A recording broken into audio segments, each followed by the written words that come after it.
Assalamualaikum warahmatullahi wabarakatuh. Innal hamdalillah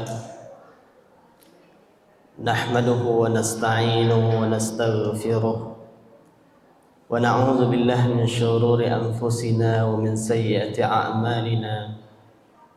Man yahdihillahu fala mudilla lahu wa man yudlil fala hadiya lahu. أشهد أن لا إله إلا الله وحده لا شريك له وأشهد أن محمدا عبده ورسوله. اللهم صل على محمد وعلى آل محمد وسلم تسليما كثيرا. أما بعد. قال الله تعالى في كتابه الكريم: أعوذ بالله من الشيطان الرجيم. بسم الله الرحمن الرحيم. وما أوتيتم من العلم إلا قليلا. الآية. Hadirin hadirat yang dimuliakan Allah Subhanahu wa taala.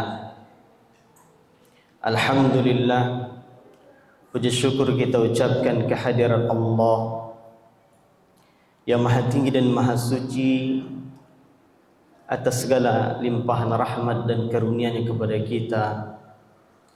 Hingga detik ini Rabb kita yang maha tinggi dan maha suci itu, Rabb semesta alam, senantiasa mencurahkan kasih sayang-Nya kepada kita selaku hamba-Nya. Akan tetapi kaum muslimin dan muslimah, hadirin hadirat yang dimuliakan Allah, bisakah ataupun mampukah kita mensyukuri nikmat-nikmat yang telah Allah berikan kepada kita? Maka Allah mengingatkan kepada kita semua, fabi ayyi ala'i rabbikuma tukadziban. Nikmat Allah yang mana lagi engkau dustakan? Mudah-mudahan kita yang senantiasa berubudiyah kepada Allah di rumahnya, yang senantiasa tahu dengan tugasnya selaku hamba, datang ke rumah Allah untuk memohon perlindungan Allah, agar senantiasa kita menjadi manusia-manusia yang sempurna di hadapan Allah. Ditinggikan derajatnya oleh Allah karena ketakwaan kita kepada Allah. Karena salah satu sisi kebahagiaan yang didapatkan oleh manusia adalah ia mampu menjadi ahli syukur di hadapan Allah. Salawat dan salam kita sampaikan kepada Nabi kita Muhammad sallallahu alaihi wasallam, keluarga dan sahabatnya. Allahumma salli ala Muhammad wa ala ali Muhammad wa ala azwaji wa ashabihi rasulillahi ajma'in.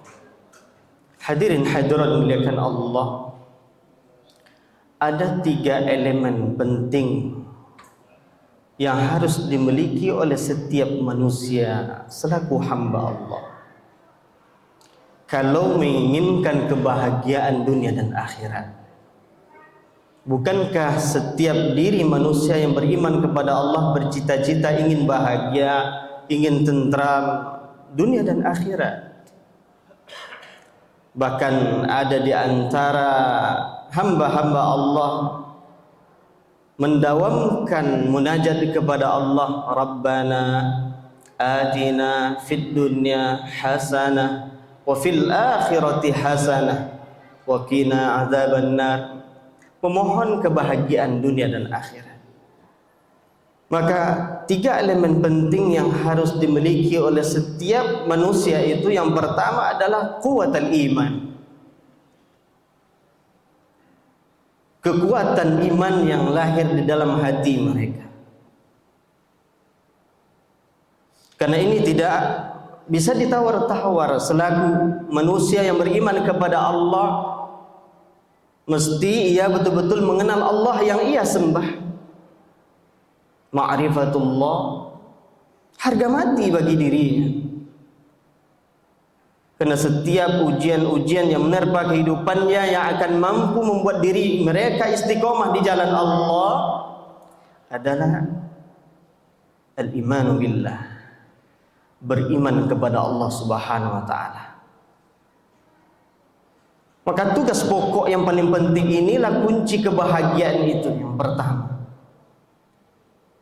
Apabila kita menginginkan kebahagiaan dunia dan akhirat, dimudahkan segala urusan-urusan kita, faktor utamanya mengenal Allah dengan sebaik-baiknya. Bukan mengejar dunia, harta, melimpah ruah, kendaraan yang mewah. Bukan itu yang diinginkan oleh Allah Rabb kita. Tapi betul-betul mengenal Allah dengan sebaik-baiknya. Beribadah kepadanya penuh dengan khusyuk, bercucuran air matanya. Maka orang-orang yang betul-betul mengerti dengan perintah Allah, wa ma khalaqatul jinna wal insa illa liya'budun, tidaklah aku ciptakan jin dan manusia kecuali hanya untuk beribadah kepadaku. Setiap ia mendengarkan firman-firman Allah berurayan air mata. Tara ayunahum tafidu minad dam'i mimma arafu minal haqq. Inilah ukuran yang pertama kebahagiaan seorang muslim sebagai khalifah di permukaan bumi Allah ini. Tara ayunahum tafidu minad dam'i mimma arafu minal haqq. Bercucuran air matanya jatuh ke pipinya, menandakan ia betul-betul membenarkan firman-firman Allah itu yang diwahyukan kepada nabinya Nabi Muhammad sallallahu alaihi wasallam sebagai uswahnya. Lihat Luqmanul Hakim bagaimana luar biasa mengajarkan anaknya tentang tauhid. Ini penting sekali agar tidak dicederai dengan perilaku-perilaku kesyirikan yang bisa membusnahkannya. Wa huwa ya'idhuhu ya bunayya, yang memberikan mau'izah, pelajaran kepada anaknya. Masya Allah. Ya bunayya, wahai anakku, la tusyrik billah, inna syirka la dhulmun azim. Luqman ayat yang ke-13 itu. Masya Allah. Wa huwa ya'idhuhu itu di dalam kaidah tafsirnya kalau kita belajar, Masya Allah, di situ ada tarhib wa tarhib. Ada motivasi di situ. Ada juga peringatan dari Allah. Motivasi bagi orang-orang yang masih hidup untuk mempertahankan keimanannya, la ilaha illallah. Bagaimanapun kondisi kehidupan, bagaimanapun pahitnya hidup kita. Lihat saudara-saudara kita di Palestina demi mempertahankan tanah suci yang ketiga, Masjidil Aqsa. Tak terhitung lagi darah yang berceceran, rumah yang telah habis hangus oleh kaum-kaum penjajah di negeri saudara kita itu. Untuk kita juga semuanya dipertahankan demi kalimat la ilaha illallah. Pertanyaan besar bagi kita kaum muslimin yang berbahagia, apa yang sudah kita perbuat untuk agama Allah ini? Apa yang sudah kita lakukan untuk saudara-saudara kita di Palestina? Karena mereka menegakkan kalimat la ilaha illallah. Sampai-sampai Luqmanul Hakim mengajarkan anaknya, ya bunayya. Di sini ungkapan tasghir, kasih sayang, wahai anakku, janganlah engkau persyirikatkan Allah dengan yang lainnya. Karena sesungguhnya dosa yang amat besar itu tidak ada lagi yang lebih besar daripada kesyirikan. Kunci kebahagiaan yang utama, boleh kita katakan kunci kebahagiaan yang paripurna itu adalah la ilaha illallah, ma'rifatullah. Lalu yang kedua kaum muslimin, karena singkatnya waktu kita, adalah tentang ilmu, jalan kebahagiaan dunia dan akhirat.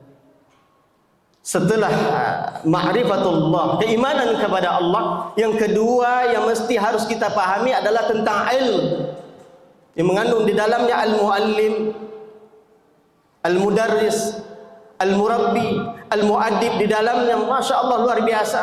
Saat ini banyak guru-guru kita, banyak ustaz-ustaz kita, ulama-ulama kita yang mumpuni di bidang keilmuannya, belajar kita dengan sebaik-baiknya. lelahnya kita akan menjadi ibadah di sisi Allah Subhanahu wa taala. Adik-adik kami mahasiswa, berjuanglah demi menggapai cita-cita kita yang mulia, kebahagiaan dunia dan akhirat dengan ilmu Allah. Yahya bin Abi Katsir mengungkapkan, wala yastati' al-ilm ar-rahatil jasad. Ilmu itu tidak akan didapat oleh jasad, badan yang santai. Artinya kalau tidak bersungguh-sungguh kita tidak akan mendapatkan ilmu Allah. Kita tidak akan pernah memahami firman-firman Allah. Maka saat ini, di hari ini saja sudah berapa ayat yang kita baca? Sudah berapa ayat yang betul-betul kita pahami? Sudah berapa ayat yang betul-betul kita mampu mengamalkannya dalam kehidupan kita? Kankah ia adalah kunci kebahagiaan? Rasulullah SAW pernah bersabda, kunci kebahagiaan dunia dengan ilmu. Man arada dunya fa'alaihi bil ilm. Begitu juga dengan kunci kebahagiaan akhirat, man arada al-akhirah fa'alaihi bil ilm. Wa man aradahuma fa'alaihi bil ilm. Ingin bahagia dunia dan akhirat dengan ilmu. Konsep ilmu ini harus kita pahami dengan sebaik-baiknya. Sahalallahu lahu tariqan ilal jannah. Di hadis yang lain menunjukkan jalan menuju surga dengan ilmu, kaum muslimin. Bukan dengan kesombongan, bukan dengan keangkuhan kita di hadapan Allah, di hadapan makhluk Allah, bukan itu. Tapi kebahagiaan yang sesungguhnya adalah memahami ilmu Allah dan mampu mengamalkannya. Lalu yang ketiga, kunci kebahagiaan itu adalah akhlak. Mau kedudukan kita sama dengan Rasulullah di akhirat, ahasinatakum akhlak. Perbaiki akhlak kita. Kalau ingin berjumpa dengan Nabi kita Muhammad SAW sebagai suri tauladan kita di surga Allah dengan ilmu, dengan iman, dan dengan akhlak, kaum muslimin dimuliakan Allah Subhanahu wa taala. Kalau kita berbicara tentang akhlak ini, Al-Qalam ayat yang keempat, wa innaka la'ala khuluqin azim. Allah yang bersumpah kepada Nabi kita Muhammad SAW. Ialah manusia yang paling baik akhlaknya, yang paling agung budi pekertinya. Wa innaka, inna, nun di situ non taukid dalam bahasa Arabnya. Sumpah Allah, sungguh, dua kali sumpah Allah di situ. La'ala, engkau wahai Muhammad benar-benar sudah 4 kali sumpah Allah di dalam ayat ini. Khuluqin azim, khuluqin, bahwa Allah juga bersumpah tentang akhlak manusia yang paling hebat, yang paling sempurna akhlaknya Nabi kita Muhammad SAW yang paling agung. Di dalam satu surah saja, surah Al-Qalam ayat 4 ini saja sumpah Allah ada 6 kepada Nabi kita Muhammad SAW. Revolusi alam yang Masya Allah luar biasanya. Kenapa masih menjadikan manusia-manusia yang lain yang kurang dari ilmu sebagai tauladan? Tidak cukupkan Nabi Muhammad SAW sebagai uswah? Kaum muslimin dimuliakan Allah Subhanahu wa taala. Mudah-mudahan 3 elemen ini, iman, ilmu, dan akhlak, menjadi pondasi yang sangat penting dalam kehidupan kita agar kita bisa mengayomi diri, keluarga, masyarakat kita, terutama masyarakat kampus kita menjadi keluarga yang bahagia tentunya dunia dan akhirat. Itu saja yang dapat kami sampaikan. Kita akhiri dengan doa kafaratul majlis. Subhanakallahumma wa bihamdik, asyhadu an la ilaha illa anta, astaghfiruka wa atubu ilaik. Akhirul kalam. Assalamualaikum warahmatullahi wabarakatuh.